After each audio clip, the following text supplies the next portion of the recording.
got a new coach and new staff. I know they're getting used to each other each week. You know, if you look at them offensively, they have 9 starters back. I think it really starts with their quarterback. He's 144 yards away from being the SEC's all-time leading rusher for a quarterback. I think that really says it all. It puts a lot of pressure on defenses. You know, he's a dual threat guy. They got some good running backs and a very solid offensive line with some receivers. Defensively, they have 8 starters back. Of course, we got a chance to see them in person last year. Very impressed with their front 7. Safeties are very aggressive. Right now, they're 8th in points allowed in the country. And they're 11th in total defense. So, offensively, you know, they've got a lot of scary weapons defensively. They're very good, you know, as a total defense. So, overall, playing a very good team. It's a tough place to play. You know, they have the cowbells and all that, and that's always a factor, you know, when you go there as far as the being loud. It's a different kind of loud. You know, it's not just, you know, human voices and everything. That's really unique and different that you got to prepare for. A couple updates just from us. You know, Whitlow, Jack Driscoll, and Tega both went down with injuries Saturday and didn't return. I'll know more today, you know, after practice about their status. I do know all 3 are gonna try their best to play and be a part, but we'll know more about that after practice. With that being said, Bailey Sharp, you know, Calvin Ashley, Austin Troxel be ready to go at the tackle position, and you know, all those guys we have confidence in and have gotten a lot of reps and practice and scrimmages and everything that goes with that. And then, of course, tailback-wise, Cam Martin, Shivers, Malik Miller, and Asa Martin. If Whitlow can't go, we'll all be a part and be a factor. But like I said, we're happy to be 4-1. You know, we're one really call away from being 5-0. So I think overall we're in a good spot. This will be really our first road game, so to speak. You know, that first game was really a neutral site. So you know, there's nothing like the SEC going on the road with 70 of your guys. I know our guys are looking forward to it. In a tough place to play, but we'll be ready. Questions? As far as Cam Martin goes, how many carries would you max out with him? Would you just go into it with one guy and say we're just going to run him? No, I mean we'll go into it with you know, all those guys in mind. Obviously, Cam Martin will be the first guy out there, and we got a lot of confidence in him. If you saw him last week, you know, he ran with a passion and with a will, especially when the game was on the line, and protected the football. So we were very impressed with his performance last week. How much does the potential of Bowie's status affect those other younger guys in that backfield? I don't think it really affects the other guys. I mean, all of them have been getting quality practice reps, most of them with the ones. So, you know, obviously he's got off to a good start, and you can see him improving each time he goes out there. But, you know, we have confidence in those other guys as well. Gus, it seems like that you made a change of center, and it may not be related, but that's coincided with the issues protecting the quarterback. Yeah. Is there any thought about going back on that? No, I don't. Right now, I mean, Nick's going to be our center again.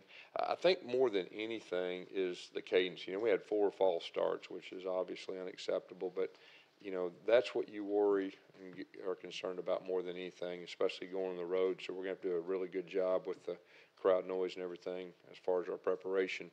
But, you know, anytime you have a new center, there's going to be a few growing pains. But one thing I'll tell you about Nick is, you know, he's tried to be very physical. And, you know, so I really think you'll see him improve. When you guys are going through an offensive kind of lull like you've been doing, the numbers aren't quite there, and you're an offensive guy, you've been doing it a long time. Is it tough to kind of not get too involved with Chip and start kind of telling him what to do? And No, I mean we're obviously we're a work in progress. We know that, and I think it's more of anything identifying, you know, your strengths, identifying your weaknesses, you know, playing to your strengths, trying to stay away from your weaknesses. And you know, there's been a few lineup changes up front that sometimes, you know, it slows down the progress as far as that goes. But, you know, like I said a few weeks ago, I still think we're going to be a good offense. But you know, we need to play well, you know, this Saturday. But as far as overseeing Chip, I mean, because this is your operation at the end of the day, and you know Right. You get Well, more first of all, I involved. got a lot of confidence in Chip, and we're doing the same thing we did last year when we really got rolling. So it's just a matter of us getting a rhythm. It's really a matter of us being a little more consistent, run the football, and then the shots, when we have shots, you've seen us before. We're at our best when we have explosive plays and getting a rhythm. So, no, we're still going about our business like we did last year, and I've got a lot of confidence in Chip. You've talked about the importance of being able to run the ball. 5 games into the season, how much do you think that can improve? Well, it's got to improve. I mean, how much improves, that's yet to be seen, but we can improve. There's no doubt. And we got to manufacture rushing yards. And, I think once we get to a point where we're consistent with the lineup and the backs get a little more experience, I think you'll see that grow. For you, is this offensive system the system, and there's not much movement for changes, whether it's quick slants, doing things to help out your offense? Yeah. Well, I think any time that, you're struggling a little bit, I mean, you need to do whatever you can to manufacture yards, rushing yards, passing yards, points. And so that's definitely, the plan. Gus, last week your punter had a couple nice punts dropped and tend to be. Yeah. With the Islanders struggling a little bit, does that make you take a look? Yeah, and I don't know if Honors is struggling a little bit. I know we're asking him to kick a lot of 50-yard plus field goals, and so I know, if you're a young guy, obviously you have a few more shorter ones, and then when those long ones come around every now and then, it's not as big a deal. But we've been asking a whole lot of him, so I think he's an excellent kicker. I think you'll see that the rest of the season, him being consistent. We just got to put him in positions to be a little more successful. And then, the thing about it, we're learning about Sipos is he's a weapon down in the ball inside the 10. So strategically, yeah, you could see a little bit, of a change. I mean, I think more than anything, after 5 games, you know what your strengths are. As a coach, you got to play to your strengths. And that's not just offensively, but that's as a team. And we've got good information on our team. And so I think you'll see us play to our strengths a little bit better than we've had. Your true freshman class this year is more productive probably than anyone that you've had so far. What was the kind of point that you realized that both on offense and defense, you got a lot of young guys who are going to be able to contribute? Yeah, really it was after we got to practice in fall camp. That's when we knew that we had some very, very talented guys that could help. I mean, and then when you have that, the most successful freshman class, there's going to be some growing pains too. And but those guys have 5 games under their belt, and you can see them each week just be more and more consistent with everything. And those guys are a very talented group. Well, what would you say are the main differences under the new leadership at Mississippi State? The main differences, they still want to run their quarterback. I mean, that's really, which I think that's probably pretty wise, being that close to being the leading rusher all time in the history of our league. There's been some real good quarterbacks, come through that could run it pretty good defensively. I think it's similar. I mean, they got players and they let them play, and so it's really hard to tell. Maybe I can answer that question a little bit better after we play them, but just looking at them on film, they're impressive. When you said earlier that you're going to play to your strengths, do you mean as a team? Like, As a team. Meaning your defense is Yeah, really good. yeah, just play to our strengths. There's no doubt.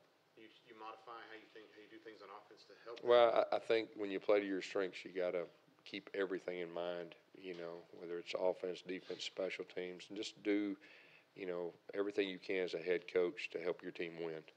And so, we understand our strengths, and we understand the areas we need to improve on, and so we'll have a really good plan moving forward. When you talk about getting that offense going, you referenced last year and finally hitting that stride mid-season.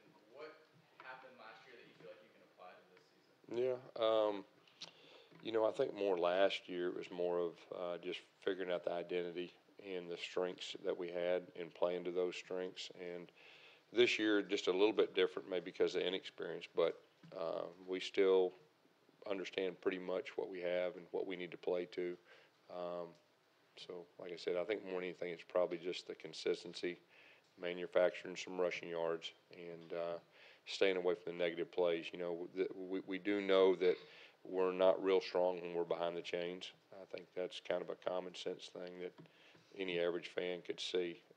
So we got to do a better job of staying in front of the chains, and so I think that'll be a good thing moving forward to do that. Considering how inconsistent you have been on offense in the blocking and now the injuries you have up front, how concerning is it going against Mississippi State's defensive line, those two rushers they have to switch? Yeah, I mean, we've got to do a good job with our plan and a good job with our scheme, because even if you have everybody healthy, I mean, they're one of the best defenses in the entire country, and they got a lot of confidence. They can really rush the passer. I mean, that's one thing that really stands out. They're good against the run, but they're extremely good rushing the passer. So we just need to have a good plan, to help our guys out. Has Jared gotten better? Just in the second half, we saw finally stepping up in the pocket a little bit, not lowering his eyes, wanting to run out when that pressure's coming. Yeah, I think it kind of works together. I think everything works together with quarterbacks and protections and running backs and confidence in each other, and it all works together. When you have a young center and you've had some false start issues at home, how do you prepare him for? Yeah, well, I think that's going to be a big key to this week. How we prepare him with the noise and everything that goes with it, and the cadences, and obviously we can't go on the road and have 4 false starts, and so that's unacceptable. But that was, this will be his 3rd start, so I expect everything to be cleaner. Do you have to have a way? I mean, y'all and just about everybody in shotgun these days does the clap thing. If the center can't hear that, how do you deal with that? We do have ways to deal with it, but I don't want to incriminate us. Is it a silent count? I guess that's what I'm asking. It could be. Yeah, I don't want to tell Mississippi State what we're doing. Hey, we're going to raise our foot up, and you look between your legs and all that. I can't. I mean, we can't. I can't do that. How did Cam Martin do after contact against Southern Miss? I think he did a very solid job. Went through some holes, especially when we spread him out a little bit, and a couple of those smoke draws. I thought he did a good job too, and he ran with a passion, and the game was on the line, and you could really tell that he was trying to will himself and will that offense to win. So that was real impressive. With Jared getting chased as much as he is and getting hit as much as he is, do you worry about him just kind of getting rattled mentally about the rush? Well, yeah, and like, I think that kind of goes back to, each game unfolds differently, and we got to do a better job of not putting ourselves in those situations where, we're having trouble with that kind of deal and running around and all that. Gus, did you see Cam kind of go back a little bit to his maybe style early on of being aggressive and not so much kind of, because he talked about in the spring trying to learn from carry on and be that patient guy, and Saturday looked like he was more first step gone kind of guy. I think you're probably right about that. KJ was extremely patient, one of the more patient backs we've ever had, and each back has their own style, and so he hit it. I mean, he bombed it, he hit it, went through some pretty small seams, kept his feet moving. So Cam's a very solid back, and like I said, I was very impressed with him Saturday. At this point, where's Harold Joyner in his development? Is he just getting started, or is Yeah. I mean, Harold's a guy that is going to be an excellent football player if he'll keep working and all that. Right now he's not in the mix as far as the ever down running back deal, but he has a bright future. Anything else? All right, thank you.